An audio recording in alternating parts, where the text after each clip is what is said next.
Today, I'm thinking a lot about the candidates that we have reach out to us each and every day, really for the past 12 years at our ability. As you may know, I started this organization as a way to help our community, individuals with disabilities seeking employment. I did it because there was a need at the time. 12 years ago, there was a lot of information on the internet, but not much disability employment information.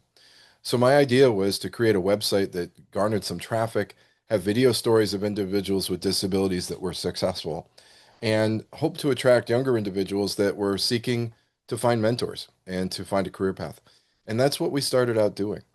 What has held true, even though our work has changed in matching individuals with disabilities to jobs through generative AI, what has held through is that almost each and every day there's an email from an individual with a disability seeking employment assistance. And if you think about individuals with disabilities and the places that we can go for assistance from high school transition programs, colleges, community colleges, university disability offices, career centers, if you think about vocational rehabilitation in all of the states and the various forms, if you think about uh, if you think about intellectual and developmental disability programs, there's so many opportunities out there for assistance. And yet, we as individuals with disabilities still are 65 to 70% under or unemployed.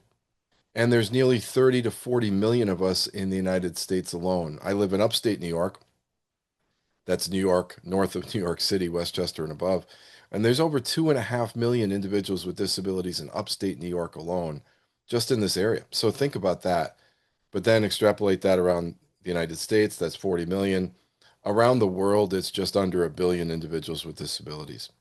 And yet, if we are 65 to 70% under and unemployed, there's a lot of opportunities for help, but that also means there's a lot of opportunities for individuals to reach out to us.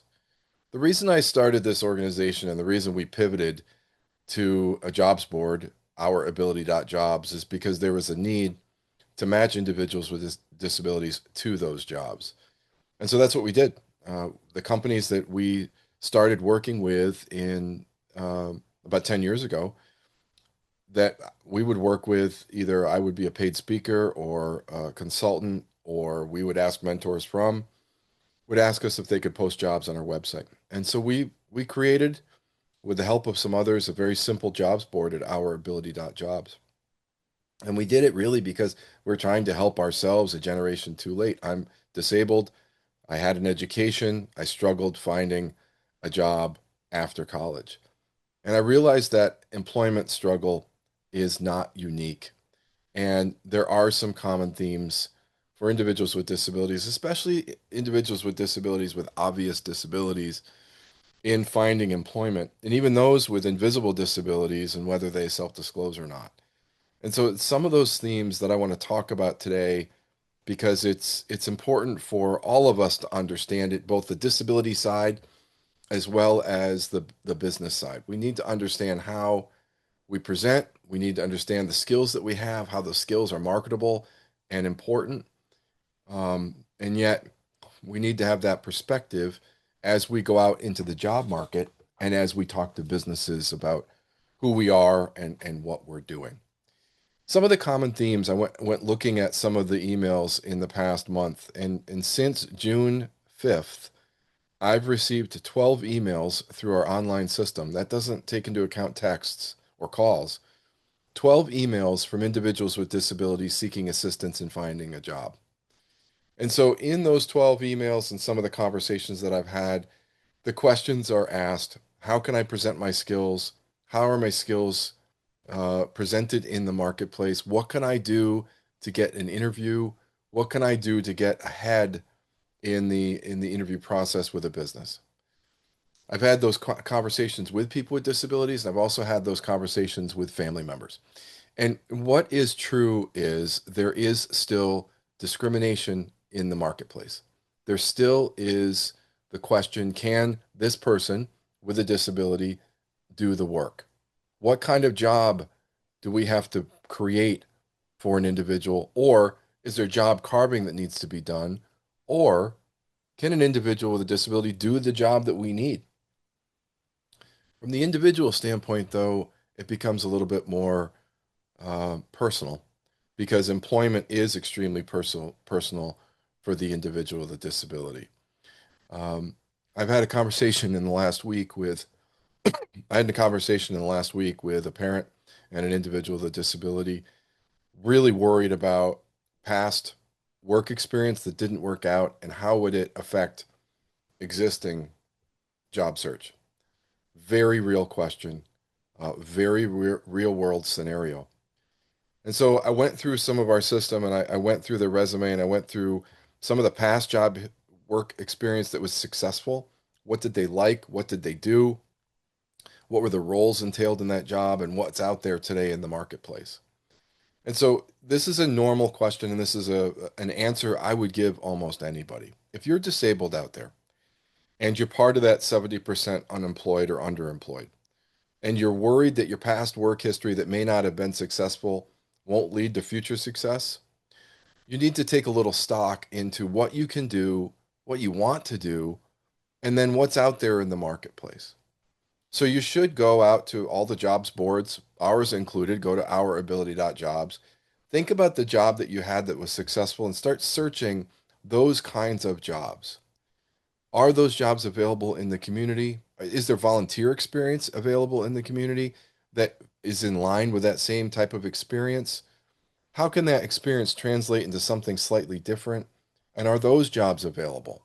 And even if you're on a website like ourability.jobs and you find roles that are similar but a different kind of company, take stock in that, apply to those positions. If you don't see those types of jobs, but know that those companies have those jobs, reach out to a hiring manager directly in that company. Walk into a store, go into a flower shop, whatever it is, talk to that business, speak to a recruiting manager and say, "These are my skills. Do you have any open positions?" Because more times than not, businesses today still need help. Even in the tightening economy, they still need help. And we might be better suited for that position than somebody else. So I've been working with some of these candidates this month in June. I've made that suggestion. Go on to dot jobs, search search those types of roles that you've been successful in the past. See if those types of positions are available and what companies have those positions. Second, the other thing you can do is log into our system, and it's right at the top of ourability.jobs. You log in, create a profile, upload the PDF of your resume, or preferably upload the PDF of your LinkedIn profile, and see what the system is recommending to you. We've spent 4 years building a system that recommends jobs to individuals with disabilities. We've done the work for you. So see what jobs are recommended to you and then go back into your community and look for similar jobs. Sure, if you see something, apply to it on the line, but also think about how that position can be manifested at other companies and other opportunities in your area. So let the engine do the work. What kinds of jobs are available to you, but then what else is out there in the community uh, to you know available to you? And that is some of the work that we're doing. These are some of the common threads, and the reason why they come up is because you may have an obvious physical disability. You may be neurodiverse. Uh, you may be concerned about disclosing a disability, and some of those fears manifest in different emotions as you're interviewing for the position or applying for a position. And the reality is, we need to be as confident as we can in the skills and interests that we've developed. And a system like ours is designed to take those skills and interests into consideration and show you that there are jobs that match to your ability. One of the reasons our name of our company is Our Ability. And so know that there are opportunities out there for you. We just have to do the work to find them. Some of the work that we have to do on the disability side is understand our skills, understand our interests, put them down on paper, put them up on LinkedIn, create a professional resume, create it as a PDF, log into our system, go on Indeed, go on monster.com, give your voc rehab counselor, your school, your university, all of this information, but also have it yourself. First and foremost, if you're an individual with a disability, rely on yourself and your family first because you're the person that needs the income. Never forget that it's your income that you're trying to build and you're doing it through employment. And so have the confidence that your skills and interests match in the marketplace. So these are some of the common themes that we see and hear and then convey back. Another thing that I should bring up, there is another common theme is, can I work that up? How often can I work? Can I work that position? Do they have part-time positions? I'm worried about losing my benefits. You might be on SSI or SSDI or Medicaid and worried about your income threshold. Understand where you are in that marketplace.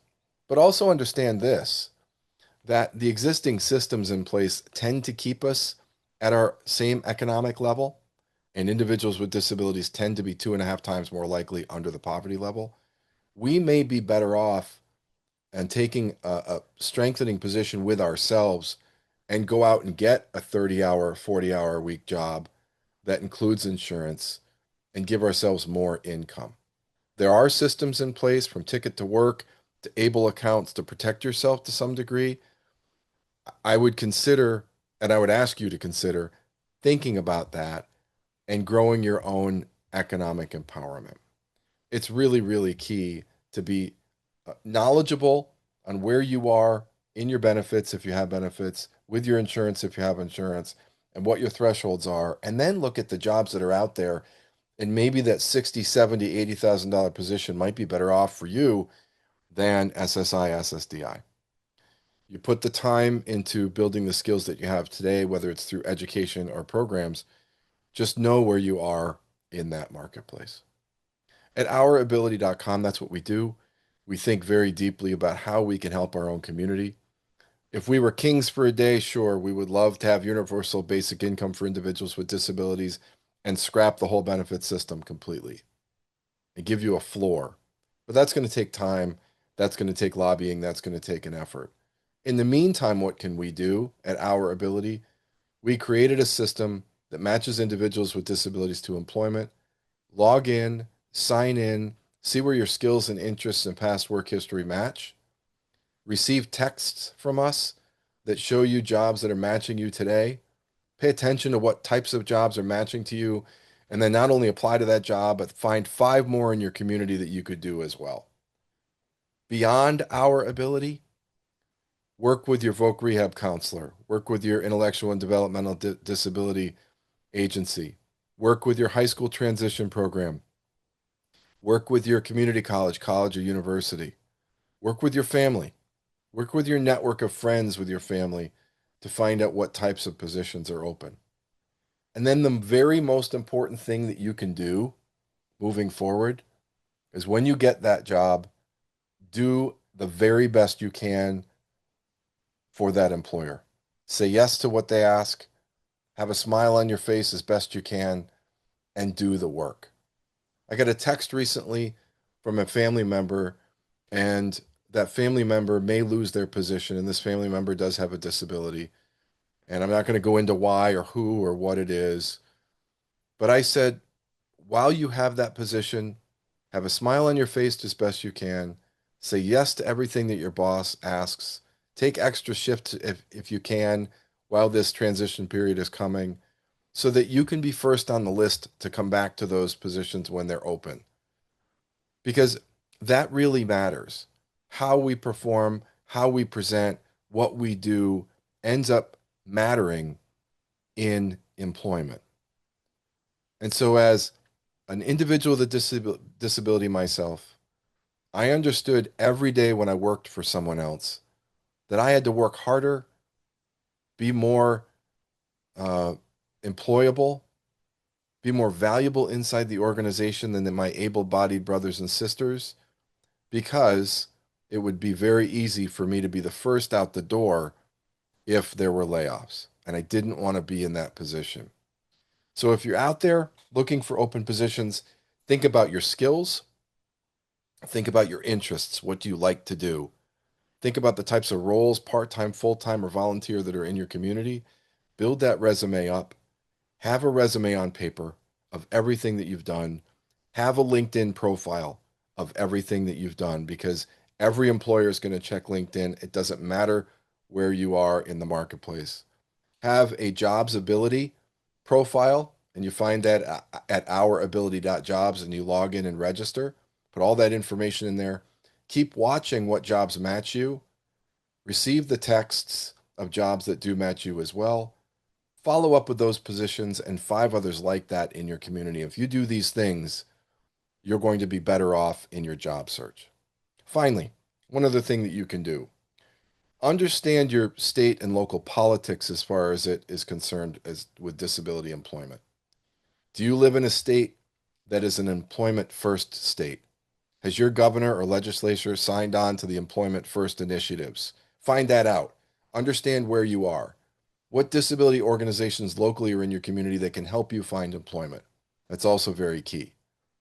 Can you get to know or volunteer or work or go to a mixer at a local chamber of commerce where businesses are because you're a viable candidate and it's good to go shake hands and meet individuals? So find out these things in your community that will help you network and help you find employment in your local area. And by understanding if you're in an employment first state, then you'll know how your state government feels about disability employment, and that will help you immensely. These are things that we can do as individuals with disabilities. These are things that I think about every day. I'm happy to be in this community. I love the work that I do.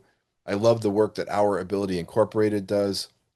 I'm beyond proud of the technology we've built, Kartik Sani and his team and what he's built, and now our new business development team and what they're doing and reaching out to the business community. For more information about Our Ability, you can go to our website. You can email me at info@ourability.com. You can put a comment here in the link on YouTube or on your podcast.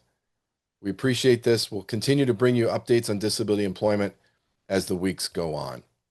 Thank you very much for listening.